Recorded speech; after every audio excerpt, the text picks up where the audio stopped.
요즘 세상에는 예수님처럼 살면 복을 받기는커녕 손해본다는 생각을 하는 사람들이 많습니다. 지레짐작만 하지 말고 생활 일상에서 예수님 방식대로 한번 살아보시기 바랍니다. 복을 받은 경험자들이 생각보다 많답니다.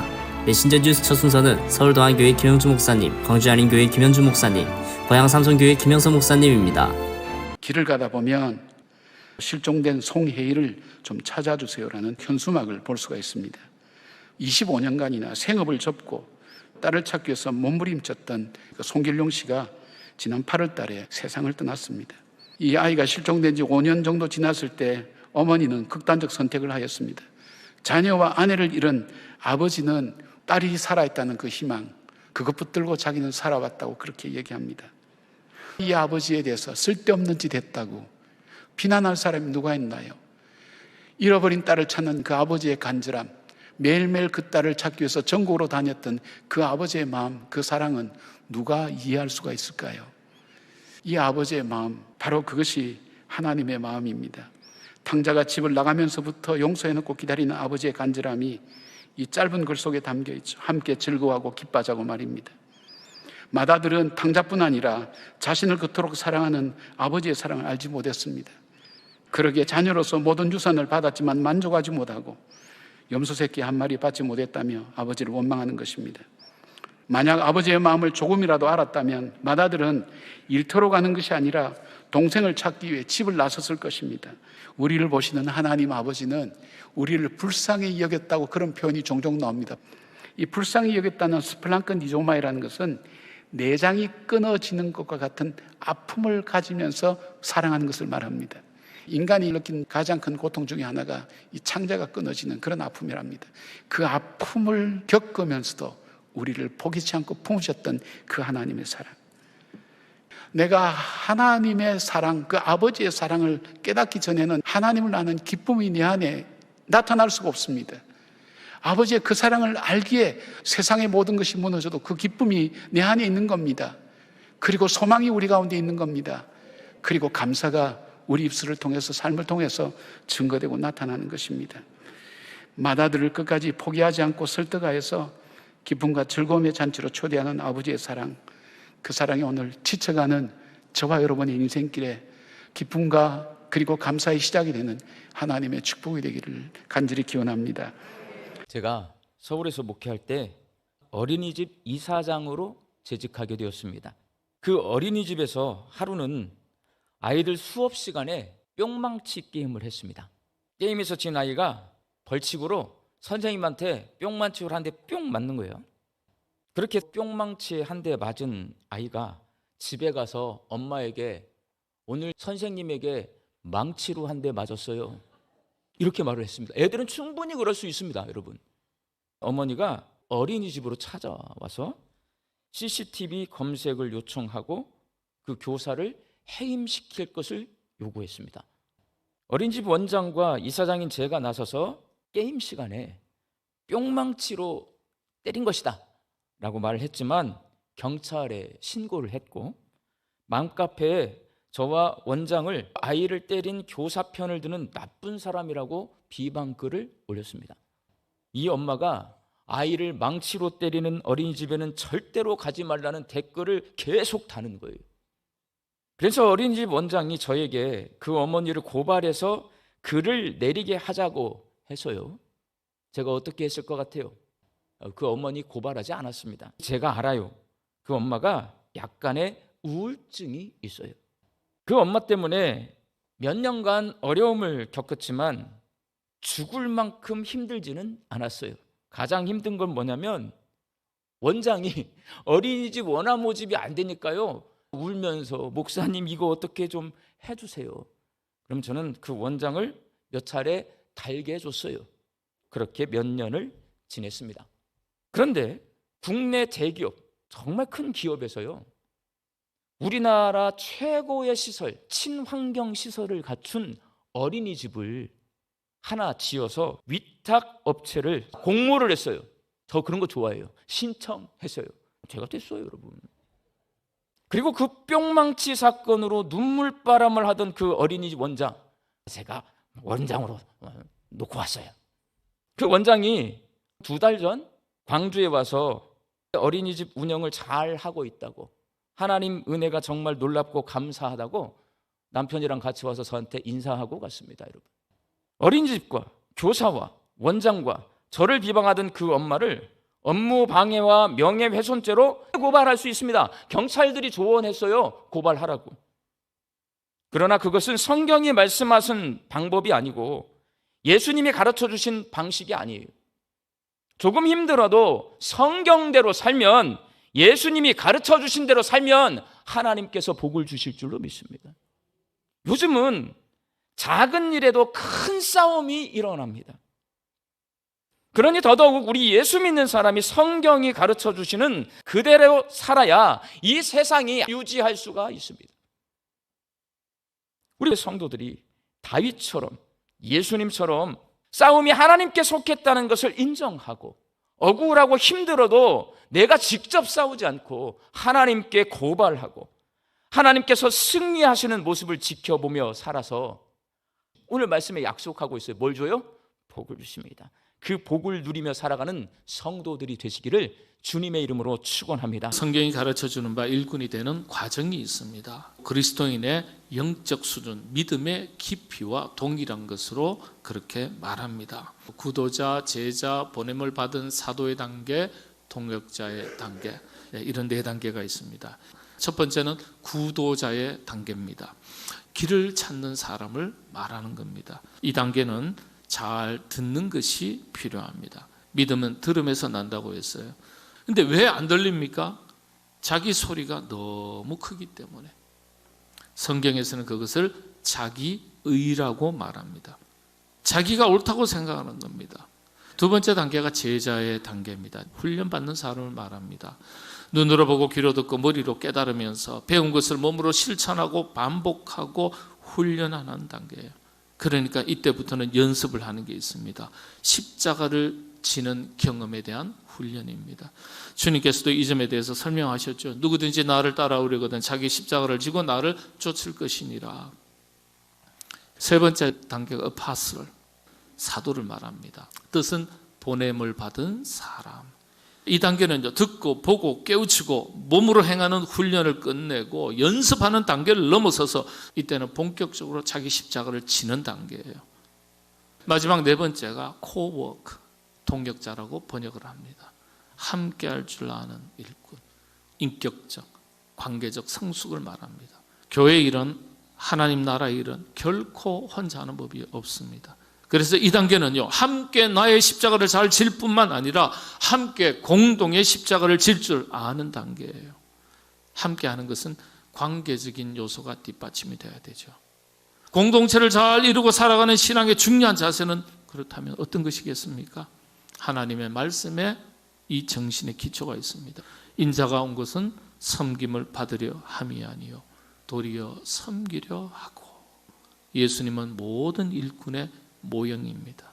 그런데 예수님은 일꾼의 가장 기본적인 자세를 섬김이라고 설명하셨어요. 이 섬김은 겸손하게 낮아져서 섬기는 걸 말하는 거예요.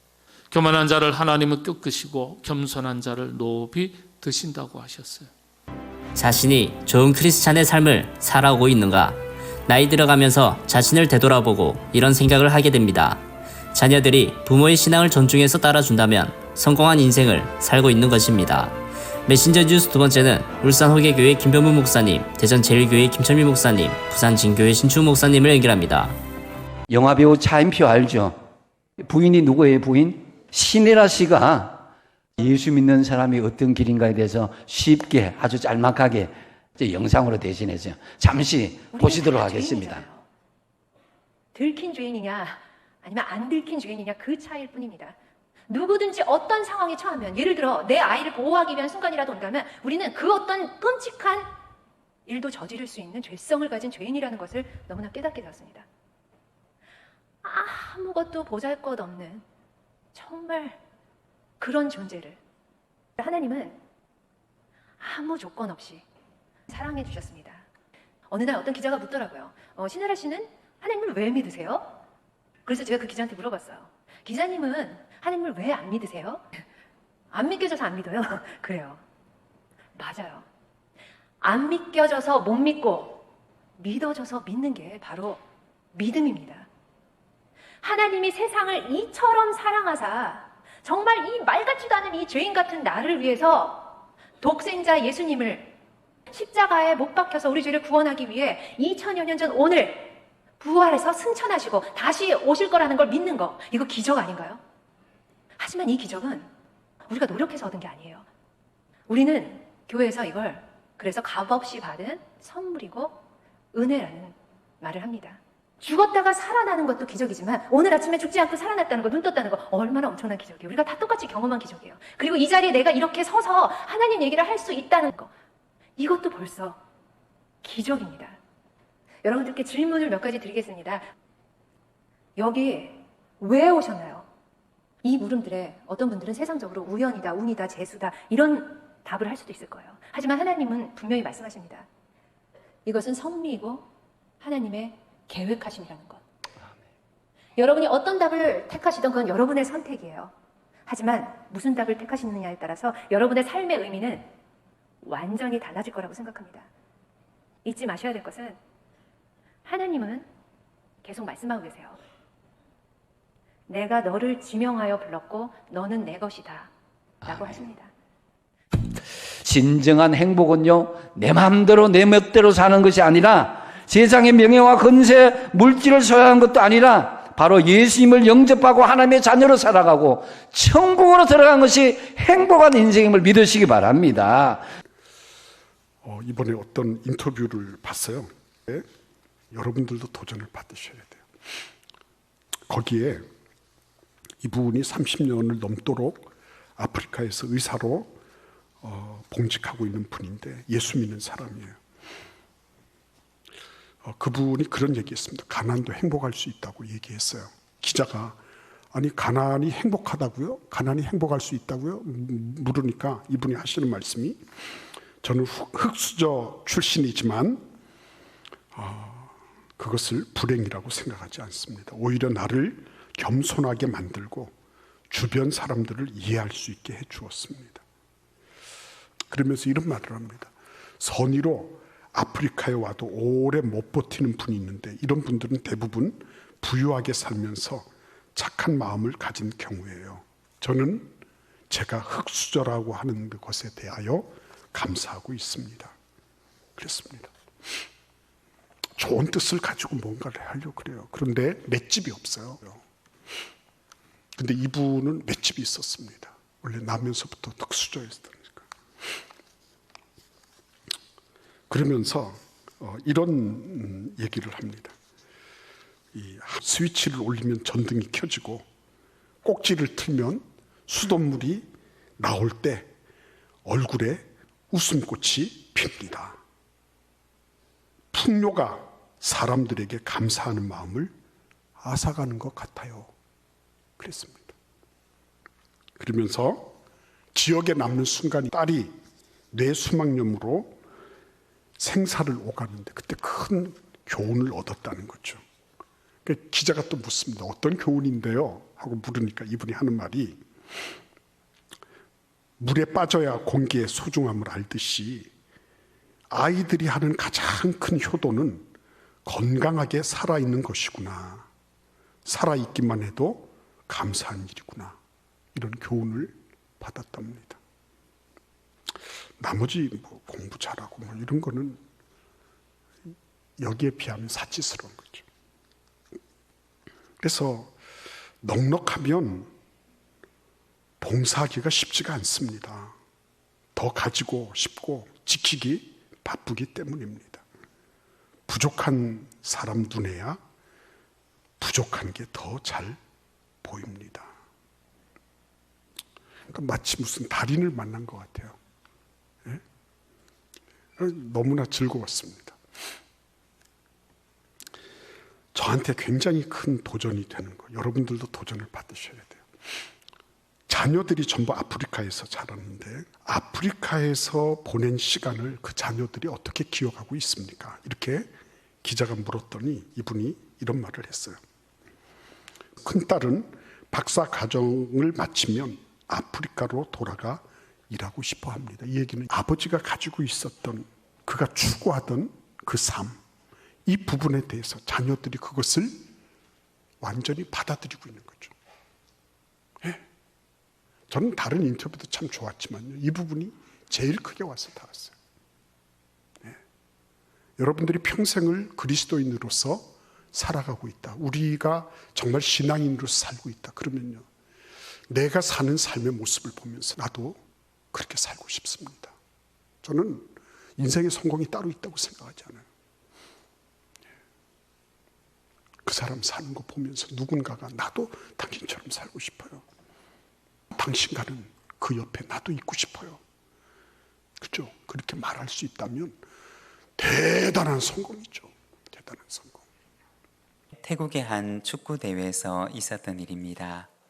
18세 이하 컵 대회가 열리고 있었는데 방콕 스포츠 클럽이라고 하는 팀과 사트리 앙통이라고 하는 팀의 경기가 있었습니다.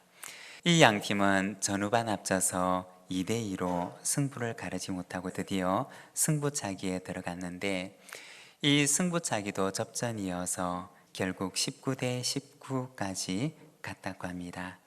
마지막으로 방콕 스포츠 클럽 팀의 골키퍼가 키커로 나오게 되었는데 어떻게 되었을까요?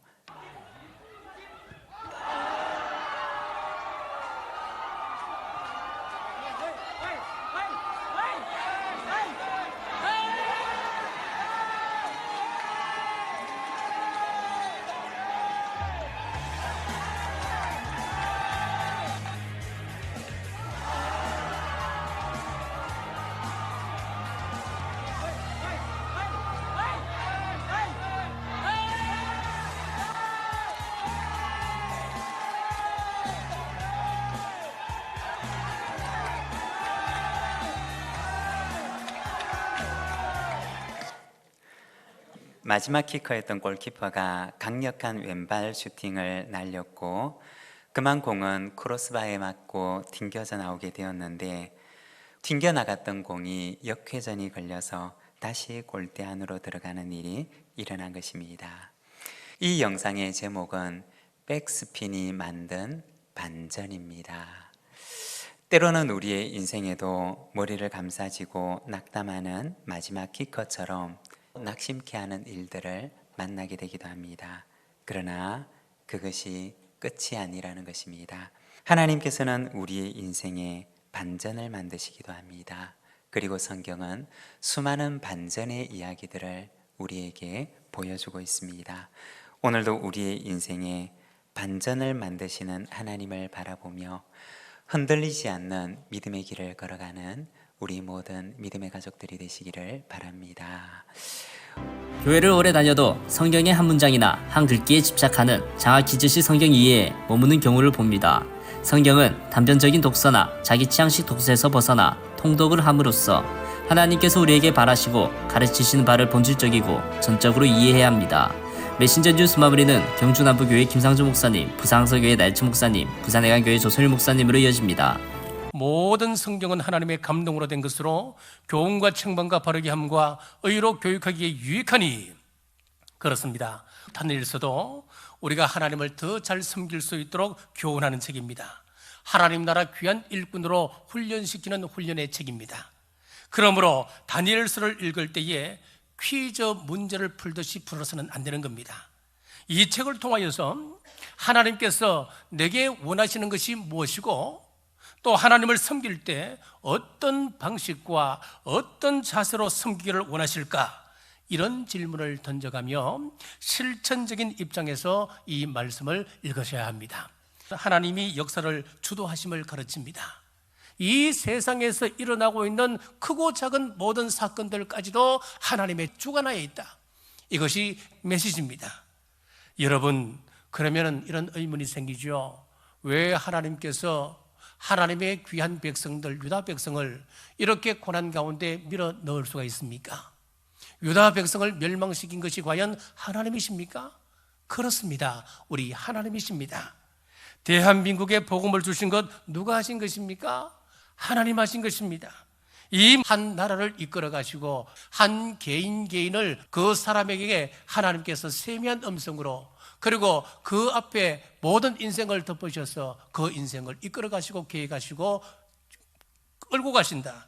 우리의 미래까지도 계획하시고 간섭하시는 것입니다. 우리는 어떤 경우에도 여호와 하나님을 섬겨야 됩니다. 그렇지 않고 돈이나 과학이나 권력을 의지하면 하나님께서 대적을 보내서 멸할 것이다. 이렇게 하나님이 일하시고 심판하신다고 하는 것이 다니엘서의 신학이고 성경 전체의 메시지입니다.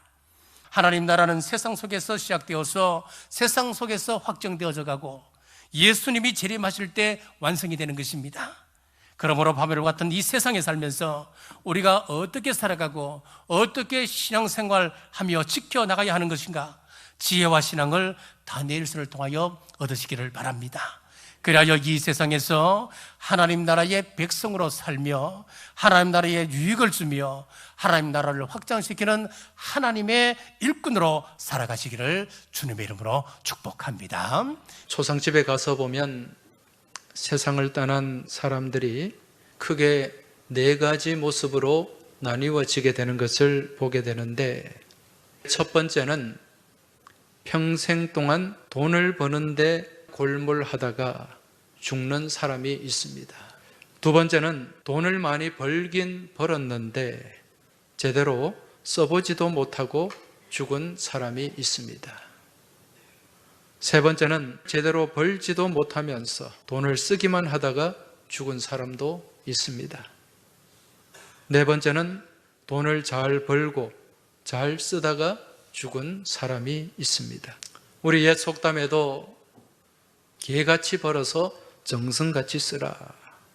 이 말은 돈을 벌어서 가치 있게 아름답게 사용해야 된다는 얘기입니다. 그런데 우리 그리스도인의 시각으로는 이게 맞아요? 틀려요? 틀리다는 거죠. 우리 그리스도인들은 잘 벌고 잘 써야 됩니다. 그래서 이 속담을 정성같이 벌어서 정성같이 써라. 이게 맞다는 거죠. 어느 가수가 부른 인생은 생방송이라는 노래가 있습니다. 이 라이브로 살아가는 이 인생, 정말 가치 있고 복된 인생으로 살아가기 위해서는 우리에게 무엇이 필요한가? 지혜가 필요하죠. 여러분, 지혜는 어떻게 얻을 수 있죠? 여호와를 경외하는 것이 지혜의 근본입니다. 하나님과 우리와의 관계가 건강할 때 선물로 주어지는 것이 무엇이다? 지혜라는 거예요. 우리가 하나님을 예배하고 하나님께 나와 기도하고 찬양하며 또 주님을 위해 헌신하고 봉사하는 이 삶이 우리가 하나님과의 관계를 건강하게 만들어가는 거예요. 그러한 삶을 살아갈 때 나 자신도 모르게 내 삶 가운데 하나님 공급하시는 선물로 주시는 지혜가 쌓여가게 되는 줄 믿으시기 바랍니다. 그러한 삶을 통해 선한 영향이 나타나게 되는 겁니다. 예수께서 물으시되 너희에게 떡 몇 개나 있느냐? 이르되 7이로소이다 하거늘 예수께서 무리를 명하여 땅에 앉게 하시고 떡 7개를 가지사 축사하시고 떼어 제자들에게 주어 나누어 주게 하시니 제자들이 무리에게 나누어 주더라. 오병이어의 기적에서는 어떤 아이가 가지고 있는 도시락을 내놓은 것이지만 지금 이 7개의 떡은 제자들이 가지고 있었던 떡입니다.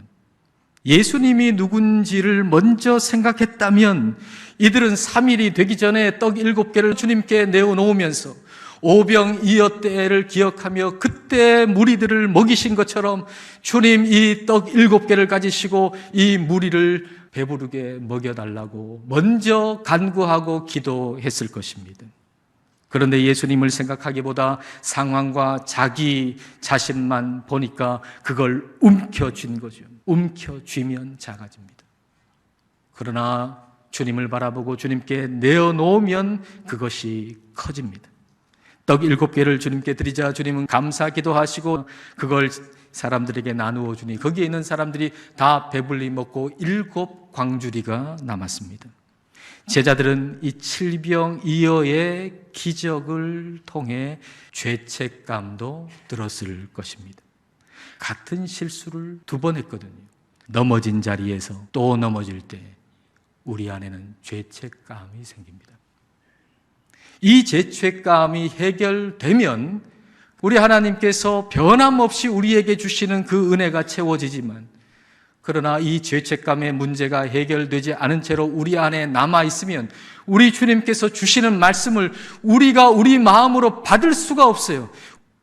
제자들은 같은 자리에서 2번만 넘어진 게 아니고 계속해서 넘어지고 있습니다. 예수님이 누구신지를 생각하고 예수님을 바라봐야 하는데 자신의 죄책감만 바라보는 겁니다. 주님만 바라보십시오. 주님은 우리가 회개하면 용서하시고 그에 대해서 다시 언급하시지 않는 분입니다. 아홉 목사님들의 말씀 전체를 들으실 수 있도록 전부 링크해 두었습니다. 아직 메신저 뉴스 구독을 누르지 않은 시청자님이 계시면 지금 구독과 좋아요, 알림 설정까지 부탁드립니다. 다음 주까지 안녕히 계십시오. 메신저 뉴스 김성욱입니다.